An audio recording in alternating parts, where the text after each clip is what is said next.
What are some of the possible areas in context of EV value chain, which you feel are unexplored yet from an innovation, or let's say, if you are as an investor would be very excited to put money in, which you feel that of So course. these are two. Yeah, Sorry, go ahead. yeah. Govind, there are two questions on this. One is, what do we feel excited about, and second is, probably what are the less developed areas in this segment. Let me talk about, what are we excited about.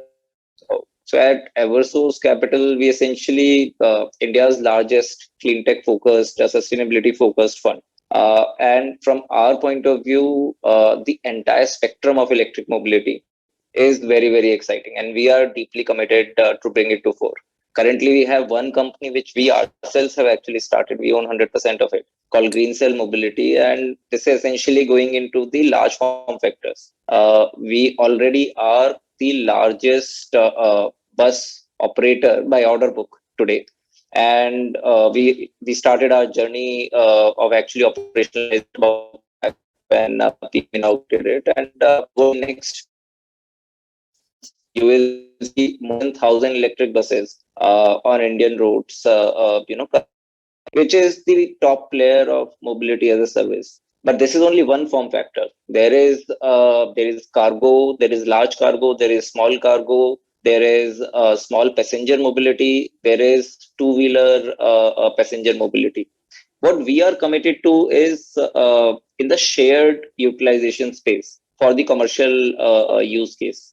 See, personal use case is something that we don't promote. We don't believe that fundamentally a asset should be only utilized 5 to 10% of the time in a day. But there's a business model for that, and therefore companies are promoting it. From our point of view, what excites us is that we can drive the decarbonization of the entire commercial transportation space in India, which is where I think electric is anyway most suited for, and which is where India consumes most of the fossil fuels, and most of the pollution as well actually comes from these diesel run vehicles. That's what makes us excited, and we play across the ecosystem, not just mobility as a service. We are very, very excited now to go further and look into the OEM space, go further and look into the component space, go even further and look into the software controller space in this. So for us, given that this is our sole purpose to decarbonize and make sure the energy efficiency or the resource efficiency is maximized, we look at the entire value chain. And in our point of view, investment sizes may differ, companies stage and stage of businesses are probably I can say on a scale of 1 to 10, you are looking at between 2 and 3 where the company's stage of businesses are. So it's not so much about just referring back to your first question that the bus has left and now we are actually looking at matured businesses. It's just about somebody is a year ahead of somebody else, and it's a very, very exciting space for us to actually look at it. In terms of other investors, if you look at it, if somebody is looking to take matured bets, I think this industry is not there as yet.